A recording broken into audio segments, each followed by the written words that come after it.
Olá, pessoal. Meu nome é Cláudia Ribeiro de Andrade. Iremos conversar sobre o tratamento da asma na pediatria. O objetivo do tratamento é a gente atingir e manter o controle da doença, prevenir riscos futuros, desenvolver um crescimento pulmonar normal, manter a atividade dessa criança normal com boa qualidade de vida, com o mínimo de medicamentos, evitando também os efeitos adversos do tratamento. Ele se baseia em 2 pilares, não farmacológico e farmacológico. Do ponto de vista não farmacológico, a gente promove incentivo, controle do ambiente, considerando que muitas das nossas crianças e adolescentes com asma são alérgicos. Promover atividade física, de preferência em ambientes ao ar livre. Calendário vacinal atualizado, com ênfase para a vacina da influenza, Covid, sarampo. Redução da exposição aos irritantes ambientais. Aí a gente reforça o combate ao tabagismo ativo, passivo, redução da poluição ambiental e atenção à saúde mental. E do ponto de vista farmacológico, nós temos duas classes importantes no tratamento da asma, que são os broncodilatadores, os medicamentos de alívio, e o de controle, e aí o corticoide inalatório é o grande representante. Vou ilustrar com o primeiro caso de um lactente de 1 ano e 6 meses, teve uma bronquiolite aos 4 meses de vida, desde então recorre com sintomas a cada 2 meses de tosse, sibilância, dispneia, desencadeados por infecções virais, mudanças climáticas, contato com poeira, mofo, tosse quando chora, tosse na madrugada, usa o salbutamol com melhora parcial dos sintomas, ele tem dermatite atópica e a mãe tem asma. Então, frente a uma criança menor de 5 anos, especialmente os lactentes que sibilam de forma recorrente, é importante a gente tentar fazer o diagnóstico presumível de asma, porque vai determinar o tratamento dela. Então, a criança tem uma chance maior de ter asma se ela sibila ou tosse com atividade física, ri, chora, na ausência de infecção respiratória, tem uma história pessoal de atopia, rinite ou dermatite, sensibilização alérgica ou parentes de primeiro grau com asma, e se ele melhora com o tratamento durante 2 a 3 meses com corticoide inalatório, em dose baixa e broncodilatador, e piora depois que a gente interrompe o tratamento. E para a gente avaliar se a criança tem sintomas não controlados ou não, para os menores de 5 anos, a gente utiliza esses critérios da GINA. A GINA é o Global Initiative for Asthma, que é uma referência internacional que atualiza anualmente o manejo da asma para os pacientes. Então, vejam aqui, gente, que a gente utiliza 4 critérios para avaliar este controle nas últimas 4 semanas: frequência de sintoma diurno, noturno, uso de medicamento de alívio e limitação para atividade física. Se o paciente apresenta qualquer uma delas, ele já é parcialmente controlado, tá? E nenhuma se é bem controlada. E aí, quando é que a gente vai iniciar o tratamento de controle em menores de 5 anos? Se ele tem um padrão de sintomas que sugerem asma, como foi o caso apresentado, se os sintomas não estão controlados ou parcialmente controlados, também era o caso, e ou o paciente apresenta episódios de sibilância que estão muito frequentes, 3 ou mais episódios na mesma estação. Então, aqui também um slide do GINA, em que são apresentados o tratamento de manutenção ou de controle para asma em menores de 5 anos, conforme o padrão de sintomas que eles apresentam. Então, no nosso caso, este paciente tem um padrão de sintomas que é consistente com asma, eles não estão controlados, então a recomendação é preferencialmente utilizarmos aqui este tratamento, que é o STEP 2, corticoide inalado em baixa dose, tá bom? Além do corticoide inalatório, nós temos que prescrever o medicamento de alívio. O medicamento de alívio é prescrito para todos os pacientes menores de 5 anos com possibilidade de asma. Então, o beta-2 agonista, o broncodilatador de demanda, faz parte da prescrição de todos eles e a gente deve orientar o seu uso na vigência dos sintomas para alívio, para evitar que o paciente entre em crise. Então, pessoal, aqui a gente vê os diversos steps. Eu gostaria de dizer para vocês que a escolha do tratamento vai depender do padrão de sintomas do paciente, mas que a maioria das crianças, especialmente as menores de 5 anos, é possível controlar a sua doença com doses baixas de corticoide inalatório. Nos próximos casos, eu vou ilustrar como é que a gente faz esse manejo ao médio e longo prazo. Bom, mas de qualquer forma, escolhemos o corticoide inalatório, vamos escolher a dose. Qual que seria? Seria a dose baixa, então aqui a gente apresenta para vocês o dipropionato de beclometasona. É um medicamento que a gente tem disponível nos centros de saúde de Belo Horizonte e na farmácia popular. A dose baixa diária seria 100 microgramas por dia. O dispositivo inalatório que eu vou escolher vai depender, claro, da faixa etária. Para menores de 3 anos, o dispositivo será o inalador pressurizado, também conhecido como bombinha, acoplado a um espaçador com máscara facial. Neste slide, a gente apresenta, então, uma figura ilustrando isso, uma foto, e aqui a gente destaca para vocês a importância dessa máscara facial estar bem ajustada no rosto da criança para que o medicamento entre na via aérea inferior e faça o efeito que a gente precisa. Vou ilustrar agora um outro paciente, 8 anos, tem sintomas sugestivos de asma desde 2 anos e 6 meses.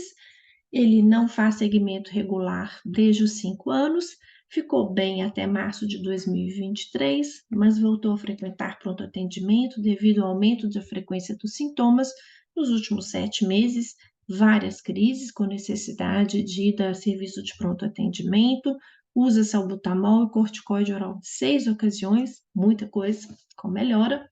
Tosse e cansa quando faz atividade física, usa salbutamol todas as semanas.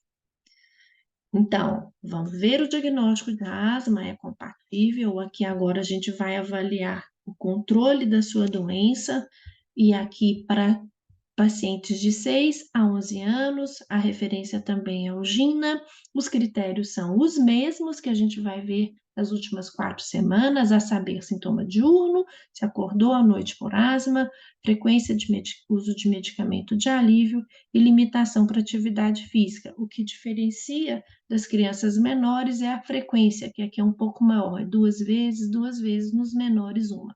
Então, qualquer um desses sintomas, qualquer uma dessas características se presente, já vai colocar o paciente como pelo menos parcialmente controlado.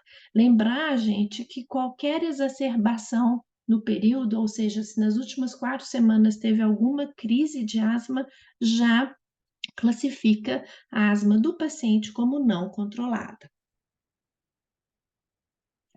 Então, este slide apresenta também os steps que a Gina propõe. Testa feita para crianças de 6 a 11 anos. Eu vou escolher qual step que o paciente vai entrar a depender da frequência dos seus sintomas. Neste caso específico, um paciente encaixaria no step 3, cujo medicamento de controle preferencial seria baixa dose de corticoide inalado associado ao LABA. LABA é o broncodilatador de longa ação, ou uma dose média de corticoide inalatório. Então, verificam que, a depender da frequência, a gente utilizaria steps diferentes. A nível de atenção primária, a maior parte dos pacientes com asma são passíveis de manejo na atenção primária, felizmente, crianças e adolescentes, e na maior parte das vezes eles vão ficar aqui no step 1 ou no step 2, ok? Uma coisa importante, gente, lembrando que, além do tratamento de manutenção, vamos sempre prescrever o medicamento de alívio. E aqui, em crianças de 6 a 11 anos, além do salbutamol, que é o beta-2 agonista de curta ação, como um tratamento de alívio que deve ser prescrito no início dos sintomas, a gente tem a opção de utilizar uma baixa dose de corticoide inalatório associado a um formoterol, que é um LABA, que ele é de longa ação, mas ele tem um efeito, o início de ação rápido, mas a gente utilizaria isso aqui nos steps, nos pacientes que estão no step 3 e 4, desde que a droga esteja disponível, porque atualmente, né, abril de 2024, o acesso a essa droga, associação C, corticoide inalado e formoterol, é mais difícil. Nós não temos no centro de saúde, não temos na farmácia popular ainda disponível, vamos ter na farmácia de Minas para casos mais graves, atualmente. Outra coisa que eu gostaria de chamar a atenção, pessoal, é que recentemente a Gina tem sugerido que mesmo um paciente acima de 6 anos de idade que não utiliza corticoide inalado de manutenção, ou seja, ele não usa remédio diariamente, quando precisar utilizar o broncodilatador, que deve se associar também um corticoide inalatório em baixas doses. Essa decisão deve ser individualizada e deve-se considerar também o acesso aos medicamentos disponíveis. Então, voltando ao nosso paciente, ele entraria no STEP 3, baixa dose de CI ou dose média de corticoide inalatório. O que seria dose média de corticoide inalatório para crianças dessa idade? Seriam estas aqui, com os diferentes medicamentos disponíveis. Destacamos novamente que este é um medicamento, o dipropionato de beclometasona, disponível nos centros de saúde e na farmácia popular. O dispositivo inalatório que a gente vai escolher para essa criança, claro, vai depender da sua idade.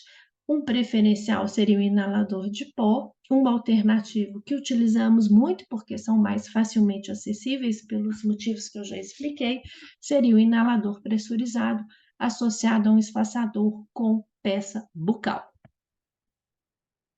Então, mostrando aqui nessas fotos, aqui seria o inalador pressurizado associado à peça bucal, indicado para crianças acima de 4 anos, nas menores de 4 anos, só resgatando, seria o espaçador, mas com máscara facial.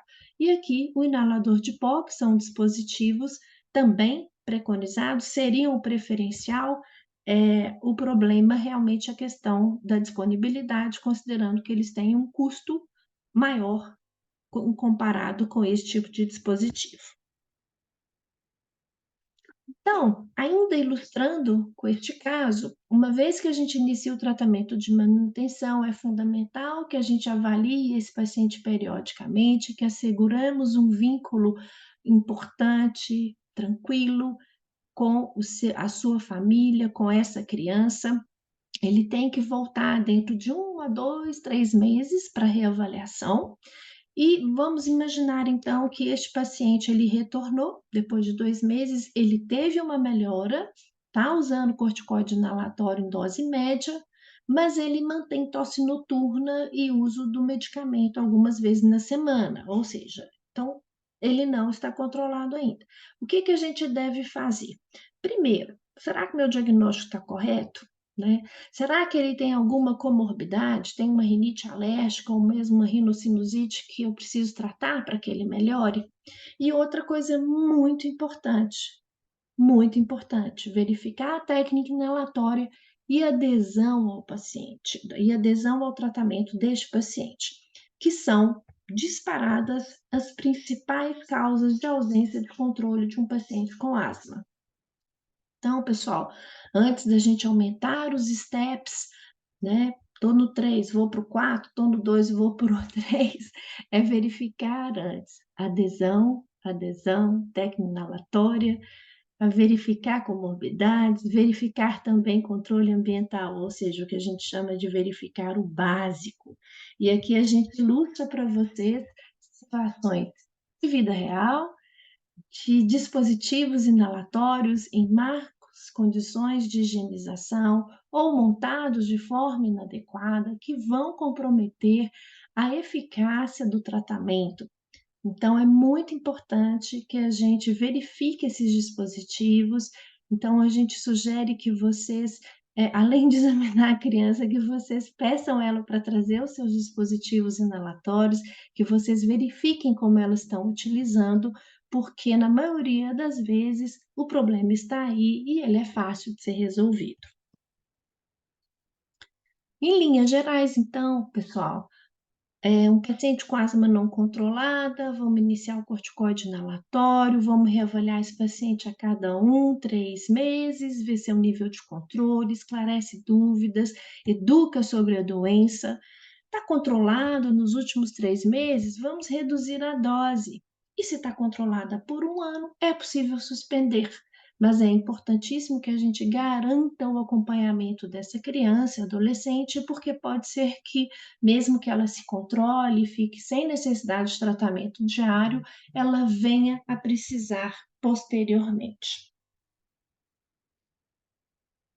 Trago um terceiro caso e último de um paciente com uma exacerbação de asma, também conhecida como crise de asma ou asma aguda. Começou a 12 horas, na vigência de um resfriado. Ele está sem corticoide inalatório, os pais suspenderam por conta própria, porque ele estava bem, que é uma situação muito comum também, embora não deveria acontecer. A mãe já começou o salbutamol para essa criança, 4 jatos de 4 em 4 horas, e ele chega no centro de saúde saturando 93% em ar ambiente, lembrando que o normal é acima de 95, maior ou igual a 95, uma frequência de 28, ele está bem, mas tem sibilância difusa, ausculta, tem esforço respiratório. Então, como é que a gente vai manejar essa crise desse paciente no centro de saúde? Bom, primeira coisa que a gente vai fazer é uma avaliação inicial, vamos ver o estado de consciência dessa criança, se está com tórax silencioso. Felizmente, isso não é uma situação comum. Na maioria das vezes, a gente vai ter pacientes com quadros de exacerbação leve ou moderada. No caso desse paciente, era um quadro moderado, e aí o carro-chefe do tratamento da crise de asma vai ser o broncodilatador de curtação, oxigenoterapia, se ele tiver uma oximetria inferior a 94, 93%, e o corticoide, de preferência, por via oral. Então, aqui ao lado, a gente apresenta as drogas que a gente utiliza na exacerbação da asma, aqui com esse enfoque de 6 a 11 anos. O broncodilatador de curta, a gente usa de 4 a 10 jatos, geralmente 4, 5 a cada 20 minutos. O oxigênio, eu já falei, e o corticoide, de preferência, por via oral, 1 a 2 miligramas quilo. A gente já inicia esse corticoide no centro de saúde ou na unidade de pronto atendimento, e a gente vai manter durante 3 a 7 dias, geralmente 5 dias. Resgatando, então, uma informação importante, se teve exacerbação de asma, a gente já coloca a classificação da doença dessa criança como não controlado, deve-se, então, iniciar o corticoide inalatório. E, por fim, eu trago aqui o slide também do GIN, adaptado para adolescentes a partir de 12 anos de idade. A proposta é a mesma em relação aos adultos. O que muda em relação às crianças menores, pessoal, é que o tratamento sugerido preferencial é o corticoide inalado associado a um beta-2 de longa, tá vendo? Em todas as etapas do GINA, claro que a depender do incremento da etapa, a gente vai aumentando dose, vai adicionando medicamentos, mas esta é a grande diferença, e que, além disso, o tratamento de alívio de controle é também o corticoide inalatório associado ao beta-2 de longa, ou seja, uma criança acima de 12 anos e adultos deve preferencialmente ter o seu tratamento de alívio dessa forma, sempre com corticoide associado. Mas, a depender da disponibilidade ou da não disponibilidade desse medicamento, a gente deve prescrever o tratamento de alívio com beta-2 de curta ação, salbutamol, que temos no centro de saúde, temos na farmácia popular, mas lembrar que a gente sempre deve associar o corticoide inalatório ao SABA, porque reduz sim risco de exacerbação, reduz risco de morte por asma, então não utilizamos mais o broncodilatador de curta isoladamente para pacientes acima de 12 anos. Então, ainda nessa faixa etária, qual que é o tratamento inicial que a gente vai sugerir? Vai depender da frequência de sintomas, se tem menos de 4 a 5 dias na semana, STEP 1 e 2, se tem sintomas mais frequentes ou noturnos, STEP 3, e se tem sintomas frequentes e uma função pulmonar alterada, o STEP 4. Como mensagens finais, eu reforço primeiro a importância de vocês lerem também os livros, a bibliografia. Uma aula como essa é insuficiente para esgotar esse assunto, mas vamos lá. Lactente sibilante, vamos considerar atopia, múltiplos desencadeantes, frequência e gravidade dos sintomas para indicar o tratamento de manutenção. Desculpa. Os corticoides inalados são o carro-chefe do tratamento das crianças com asma, de qualquer faixa etária. Vamos sempre buscar a dose mínima que seja eficaz, garantir um bom vínculo com a equipe e decisões compartilhadas. Asma aguda ou exacerbação é a asma não controlada. Esse paciente precisa de um tratamento de controle. Se ele já faz uso, a gente precisa reavaliar. E antes de aumentar a dose, avaliar periodicamente a adesão, a técnica inalatória, comorbidades, exposição ambiental, nível de controle e a gravidade. Muito obrigada.